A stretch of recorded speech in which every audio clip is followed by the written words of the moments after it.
Create organization chart on Microsoft in 1 minute. Go to Insert, press on to Smart Arc. Select and select on. Press on OK. OK. Right and delete.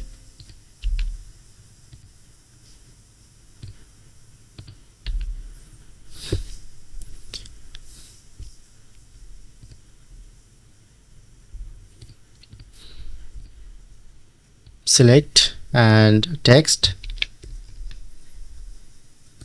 under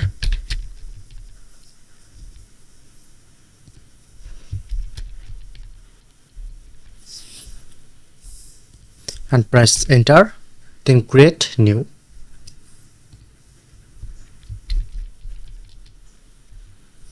Okay, I'm just create new under manager 2 option, press enter. Okay, create new.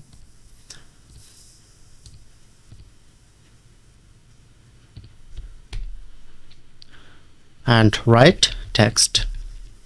So that's how we can easily create this.